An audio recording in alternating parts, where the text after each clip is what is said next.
Okay. Hello, everyone. My name is Andreas. I work for Beamer Bridge, which is a fast and secure token bridge for rollups, Ethereum to rollups, rollups to rollups. And I'm going to talk about how bridges make blockchains seamless today. The importance of bridges, and this is one of the best cities that I can actually talk about the importance of bridges because there's a lot of bridges in Prague. And this isn't in regards to crypto, but just like let's think about what are bridges in our daily life and how important are they. And just imagine that starting from today, you wouldn't be able to walk over a bridge anymore. How much restrictions you would have, a lack of liquidity, lack of connectivity, cities would suffer because infrastructures would collapse, etc. So in our daily life, bridges are very important to grow the overall market, but also to make lives easier of people. So if we look into crypto, especially Ethereum, if you look at the roadmap of Ethereum for the next 3 years, there's no other scaling solution other than rollups. And this means that we will result in an overall fragmentation of the ecosystem if we do not concentrate on making connections between these rollups. The one thing that I do want to point out is that L1s and especially the connections to the rollups do have their limitations. And that's why we do have alternative L1s. Martin Köppelmann had a great presentation called The Limitations of Rollups, where he explains why rollups cannot be the future or the pure future of Ethereum and scaling, and the limitations, and also then the benefits of alternative L1s. But that's a different topic overall. So the importance of bridges that we have within the crypto space is that overall it fights against the fragmentation that we're creating through rollups and sidechains to overcome the limitations that users have. Users get more and more confused of where their assets are, where the dApps are that they want to interact with, or where they have to interact with. And therefore, bridges are basically a supportive role for the overall ecosystem to make the experience of users seamless. The problem is that bridges also have a big responsibility that they're actually not taking. So would you, as a person, walk over these style of bridges without having a bad gut feeling? Probably not. I wouldn't. Maybe the left one, definitely not the right one. And the problem in crypto is that all bridges say that they're the best bridges out there. They're fast, they're secure, they're trustless, and they don't actually communicate the limitations that they have, but just want to attract users, investors, etc. So this provides a huge attack vector for users, resulting in losing a lot of assets. And you can see that within the attack vector space of DeFi, bridges are at the top place. So they've been more loss of funds by attacking bridges than any other DeFi sector overall. The question is, why are bridges doing this, or why do we have this problem? And for being in the blockchain space, we sure have a lot of triangles to explain stuff, but basically it's all about the right one. You have to find a compromise between security, speed, and cost, because you cannot provide a technical solution that facilitates all of these three components.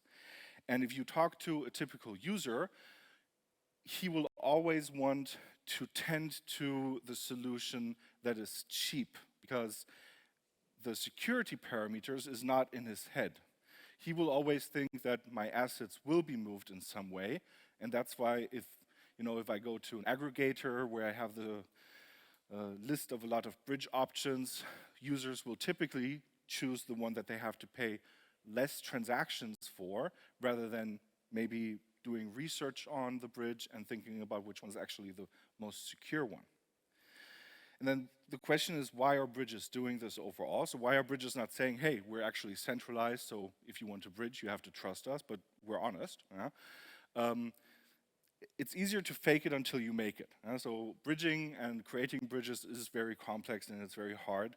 And the honesty doesn't attract the users, it don't attract the VCs. The white paper is written, so they do plan to implement it in future. It was just more complicated than they originally anticipated.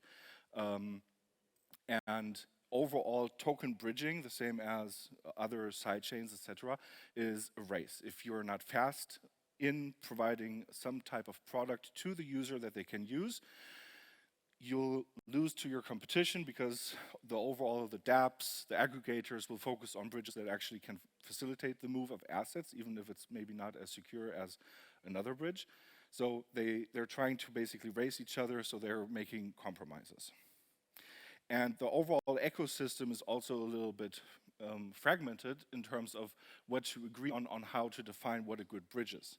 So the most misleading metric, for example, is TVL, so the total value locked within one bridging protocol. Because a lot of people look at TVL as like a security metric. They look how much TVL is locked in the bridge, but in honesty, it doesn't have any implications of how secure the bridge is itself.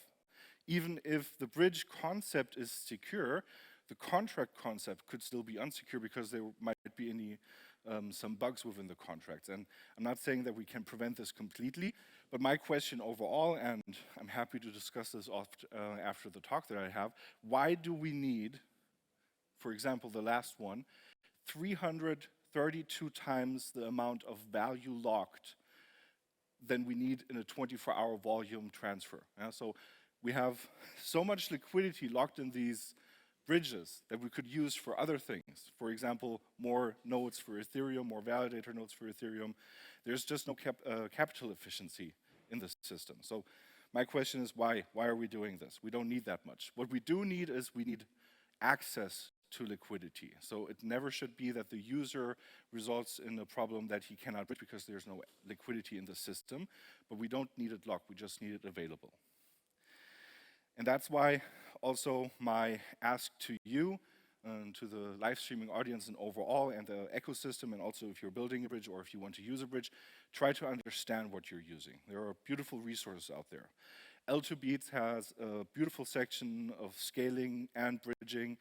They describe what the risk parameters are, how the concept works, how the messages are being actually transmitted so that people can move tokens. And Li-Fi, one of the biggest aggregators out there, has also a lot of content pieces. They actually released a blog series this week of explaining a lot of bridges and going into a very detailed scope of how they work and what the security parameters are also, so that you don't have to understand necessarily what L2Beats has in their images, but in a very clear and written form. So we have a need for bridges, and we have the problem that bridges are not as transparent, but there are also some problems. It still indicates that we have a huge need for the benefits of bridges, because through the overall segregation of the liquidity that we have by having more and more rollups, by having more and more sidechains, bridges provide a solution to unlock use cases for users that they cannot use on Ethereum, for example. They have to go to a rollup to trade, mint NFTs, etc., because Ethereum might be just too expensive. It also overall provides a better space for innovation in general, designing new concepts on how you can secure bridge transfers, etc. So the question is, how will bridges make, or how do bridges make blockchain seamless currently? The answer is arbitrary messaging bridges. And arbitrary messaging bridges are basically bridges or protocols that do not only transfer tokens, but they are actually able to transfer much more information so that the user itself or himself or herself does not necessarily need to think about what bridge or what sidechain I am currently on. And one of the interesting and trending words that we have here currently is this intent-driven motivation of a user. A user wants to do something within crypto, but he doesn't actually care where his assets are. He just wants to be able to use his assets to do a certain thing, to mint an NFT, to trade on a DEX. And bridges are basically making this possible by passing more than just the tokens, but actually more information that then executes contracts on other chains. So we have to think beyond token transfers or token bridges. We have to think about more the arbitrary messaging component. And one of the examples that we have is Acceler technology. They're basically a sidechain for themselves, and they have gateways or gateway contracts deployed on multiple rollups and multiple sidechains also. And they have a proof of stake consensus running on their own chain that basically listens to the contracts and what is happening on the contracts.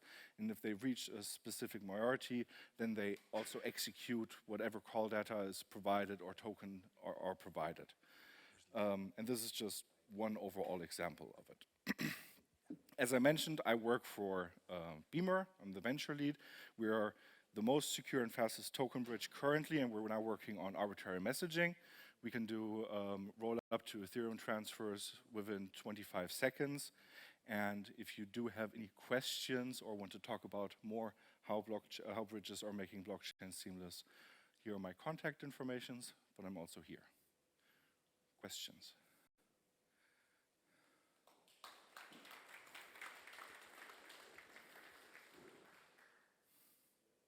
No questions.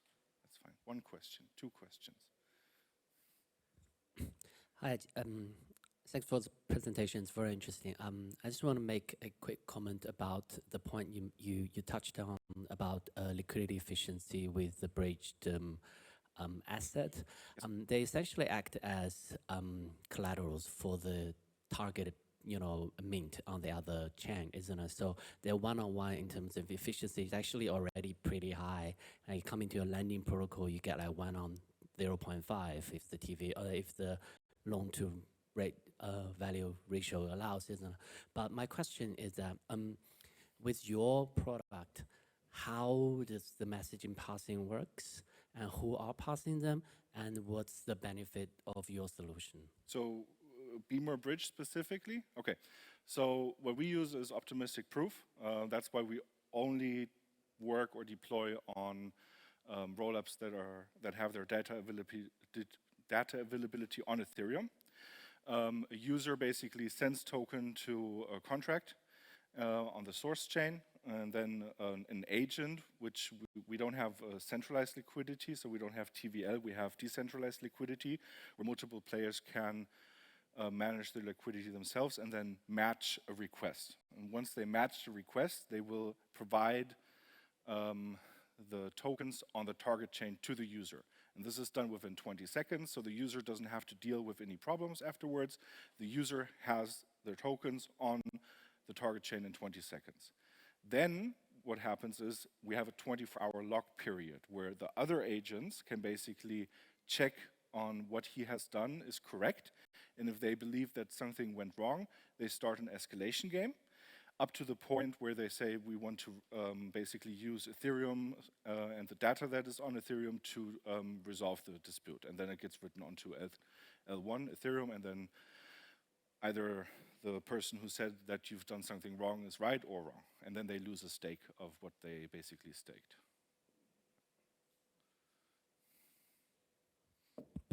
Okay, hi. I have a rather conceptual question.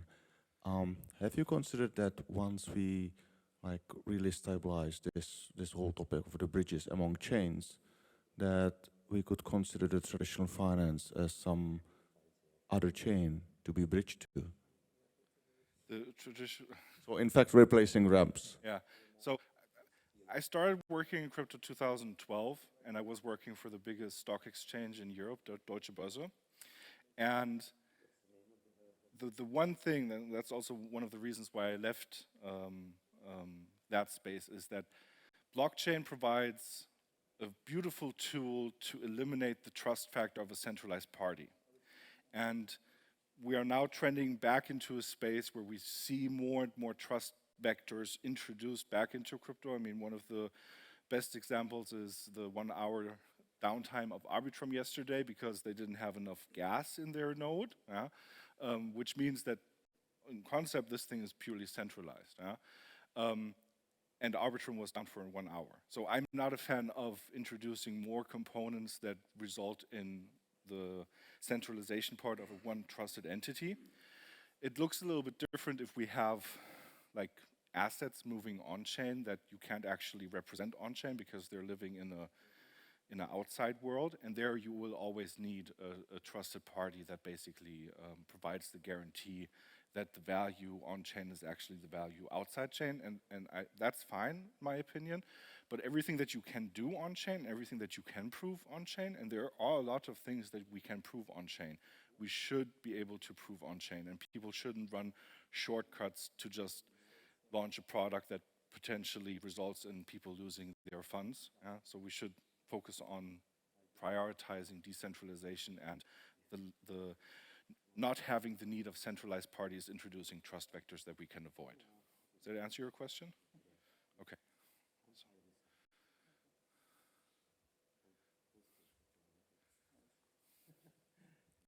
Just to follow up on that, that basically means you don't trust in anything we currently build, because everything basically builds on trust currently.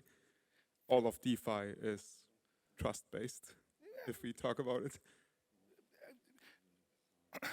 Very long discussion. Happy to also do that offsite.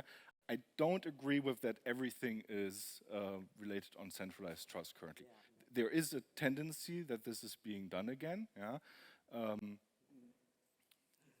But I do hope that this is not going to be the next 10 years of crypto, because then we're going in the wrong way.